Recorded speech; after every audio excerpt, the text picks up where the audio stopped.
sa pagka-presidente at saka sa vice president. At itong additional term sa dalawang posisyon. At actually ito'y isang panukala pa lamang, hindi pa naman ito batas mga kababayan. At titingnan natin kung kayo po ba'y sang-ayon dito.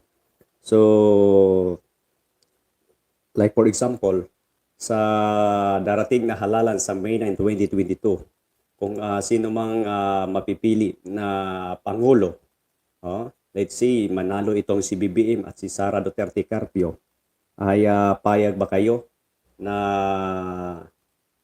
ma-extend or madagdagan ng 4 na taon ang kanilang termino? Kasi sa ating saligang batas mga kababayan, ang termino ng isang presidente ay 6 years lang sa isang termino. At ngayon mga kababayan, itong balak ang balak ngayon na dagdagan ang termino sa pagka-presidente at ayon po sa kanila ay parang kulang po ang 6 years na panunungkulan bilang isang presidente. At siguro dahil ngayon sa ating previous na hinaharap na pandemic, na problema ng ating bansa, kaya po ay sa ngayon kung i-rate ng ating presidente, hindi po 100% sa kanyang mga pinangako habang siya po nangangampanya noong 2016 ay natupad po. Aminado po tayo niyan kasi nga po ay sumabay itong COVID-19, di ba? Pero base po sa kanyang ibang mga plataforma ay ano na po mga kababayan ko. Base po sa kanyang ibang mga plataforma ay natupad ito. Una-una pa lang ay naging nakilala po ang ating bansa dahil po yan sa programa sa War on Drugs ng Duterte administration. Although hindi natin masasabi na 100% nawawala po ang mga pushers, mga addict, mga users, pero merong ilang porsyento po at nakikita naman po natin mga kababayan na marami pong nag-surrender sa panahon po sa pag-upo ni PRRD way back 2016. Nung siya po'y nanungkulan sa unang taon sa kanyang panunungkulan, marami po ang mga surrenderies, marami pong nahuli at marami din pong namamatay. So ngayon mga kababayan, dahil nga po sa tingin ng iba ay medyo kulang ang termino ng isang presidente sa isang good president, no? Take note, no, sa isang good president.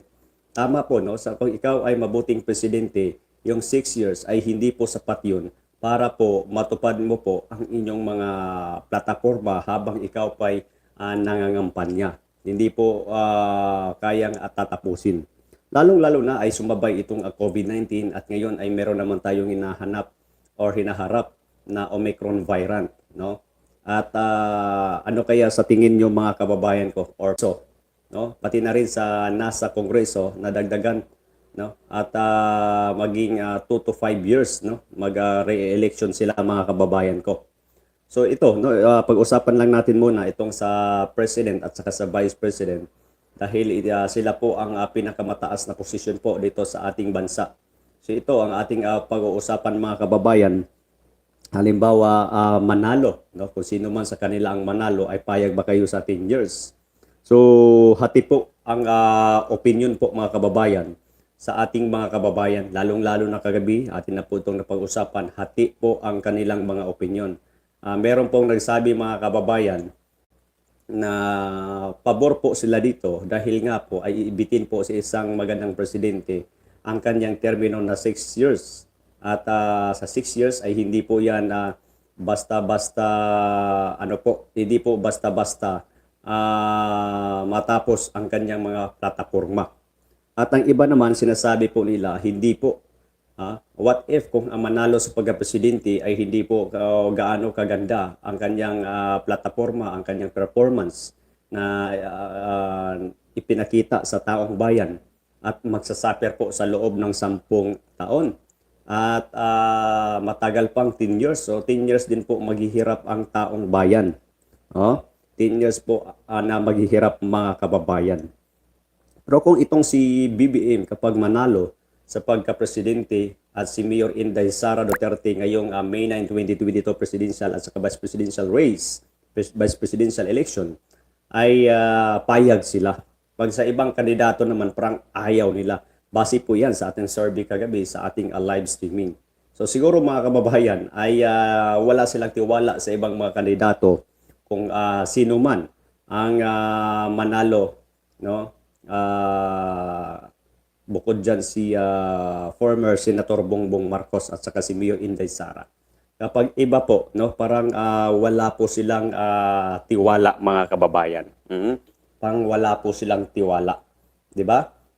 O parang wala po silang tiwala. At ito naman ay isang panukalang batas lamang na kung saan pero sabi nga nila, titingnan nila kung meron pang time na kaya pong busisiin ang panukalang ito at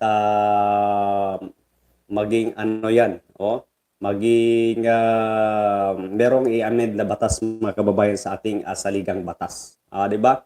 So, ayan, at para sa akin, no, itong kay BBM mga kababayan ay ating pong makikita na ang kanyang mga magandang plataforma ay na kanyang inilatag ay malinaw naman na ating narinig at ating nakikita sa social media at siya mismo ang nagsabi dyan kahit nakikita natin sa YouTube at saka sa Facebook ay maganda naman, no? Lalong-lalo na pagdating sa ating ekonomiya, pagdating sa agrikultura at pagdating, no? At sabi nga po niya mga kababayan ko, ang mga nagawa ni PRRD na mga Bell project, hindi naman ito ni-mention mga kababayan, Bell project, basta ang sinabi lang doon na ang nagawa ni PRRD ay kanyang palawakin. Ibig sabihin, kung si PRRD ay of course, aminado po tayo dyan na marami pong nagawa, no? Pagdating sa infrastruktura, ay makikita natin dyan si PRRD na kung saan ay masasabi natin noong nakaraang dagdaang mga 5 presidente sa Republika ng ating bansa ay tila isang presidente lang ang gumawa noon at walang iba itong si PRRD. 'Di ba? So kita-kita natin mga kababayan.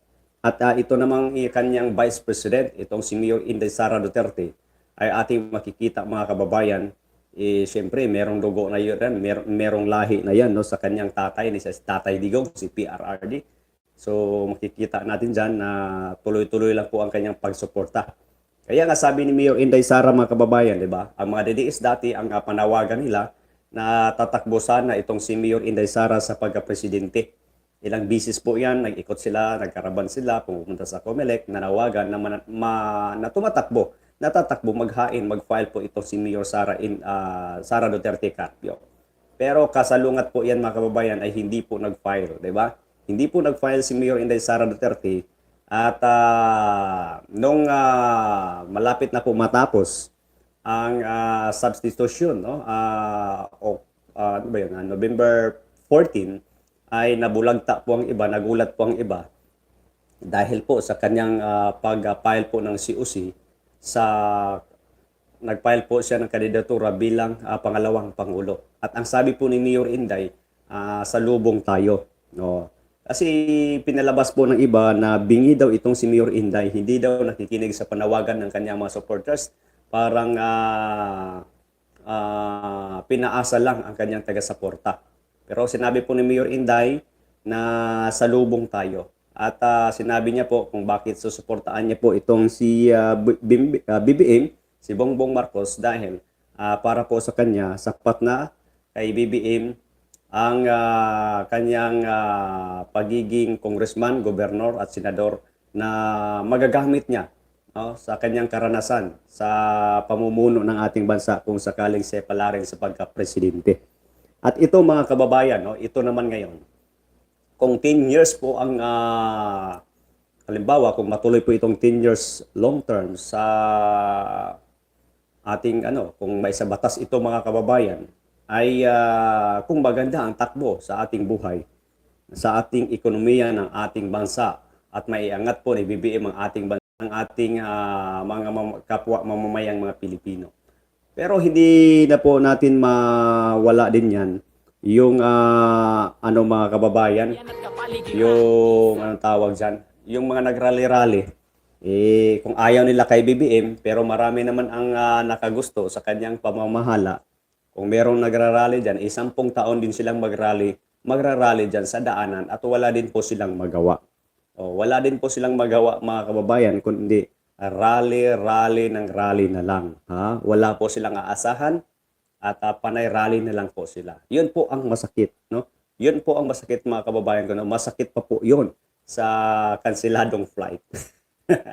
Masakit pa po yun. So, ayan, no, ang ating nakikita dyan no, sa ating speculation mga kababayan ko na ano talaga na ang tawag dyan ay